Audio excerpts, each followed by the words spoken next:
Raven बहुत देर से बेचारा, मेरा ख्याल क्योंकि आप सबसे पहले थे लाइन में तो आप सबसे नीचे चले गए थे। अच्छा हाँ, रेवन जी क्या कहना चाहेंगे? फिर उसके बाद हमारे कुछ रेगुलर कॉलर्स हैं। हाँ जी, जल्दी जल्दी जी सर। फटाफट ठकाठक। जी सर, मैं बात करना चाहूँगा आपका। मैं स्ट्रीम जब मैंने स्टार्ट की तो आप बात हो रही थी एग्जिस्टेंस ऑफ गॉड पे।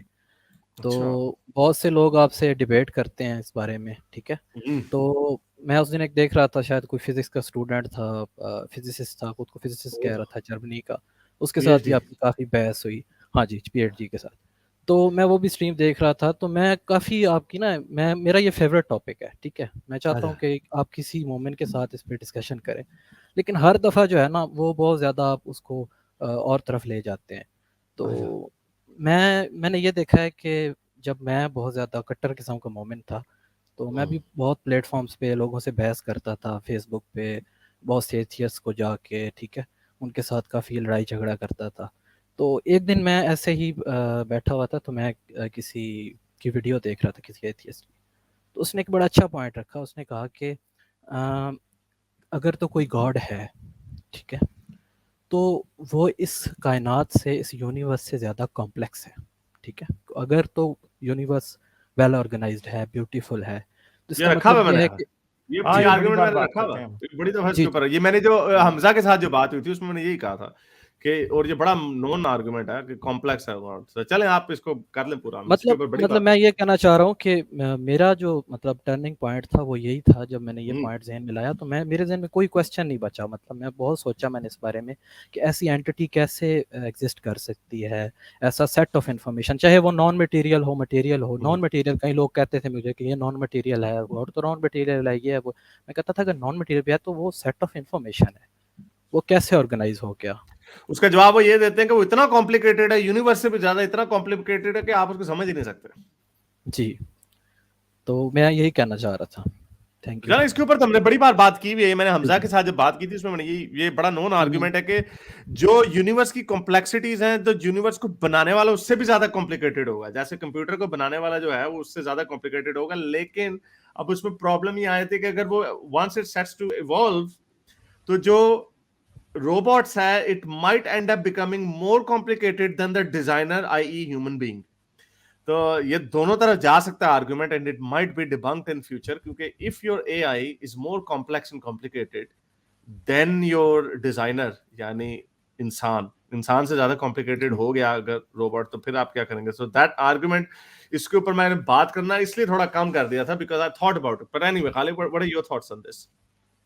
हाँ, ये अच्छा आर्गुमेंट है, बट मेरे ख्याल में जो मेन प्रॉब्लम है वो ये है कि उन लोगों, मोस्टली लोगों को ये आर्गुमेंट्स की समझ तब आती है जब वो जो है ना पोस्ट रिलीजन एज में अपनी लाइफ के अंदर दाखिल हो जाते हैं। उससे पहले ये बेसिकली बायस का चक्कर है सारा, और सब चीज़ों को एक खास जाविये से देखने की बात है, क्योंकि वो इस चीज को न्यूट्रल होके सोच नहीं सकते। जिस दिन बंदा सोचना पहली बार शुरू कर देता ना इस बात को एक डिफरेंट एंगल से, उस दिन बस बात खत्म हो जाती है। ये हम तीनों अब जो है इस बात के कायल हैं कि कोई ऑर्गेनाइज रिलीजन का गॉड नहीं है, या कोई क्रिएटर उस तरह से नहीं है जैसे हम क्लेम करते हैं, लोग क्लेम करते हैं। तो हमें ये पता है कि ये ये असल में कड़वी गोली जब बंदा मुंह में डाल लेता है ना, उसके बाद फिर ये खुद ही बंदे को आगे पहुंचा देती है। मेरे ख्याल में ये डायमेंशन को बदलने का सारा चक्कर है।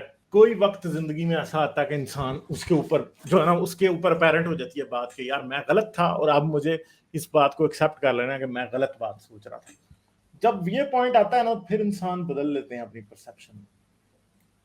तो और दिस इज दूसरी व्हाट आई मैंने फील। और दूसरी बात मैंने ये करनी थी, रेवन, कि आपने भी एक बताया, आप बड़ी आर्गुमेंट कर रहे थे एथियस्टों से, उनके चैनलों पे जाके, या सॉरी फेसबुक वगैरह पे होगा उस जमाने में, या खैर चैनल भी अब साल 2-2.5 साल तो हो गए हैं, और जी, you were getting further and further into the depth of this argument. अभी जो पहले एक भाई आए थे जिन्होंने कहा था हारिस, मैंने आज आपको मुसलमान करके छोड़ना, पता नहीं आप उस वक्त थे या नहीं थे, he didn't have any understanding of the argument। और वो जो पीएचडी प्रोफेसर आया था, उसने बिग बैंग का छुड़ते ही बिग बैंग वाले हवाला मार दिया।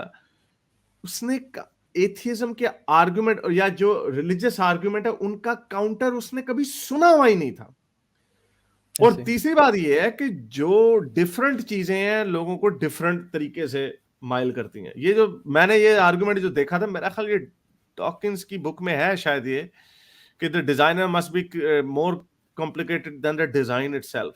और उसकी जो अभी एक फाइनल बुक आई थी उसके अंदर ज्यादा डिटेल में ये आर्गुमेंट उसने पूरा वो कंप्यूटर एल्गोरिथम का उसके साथ जिक्र किया।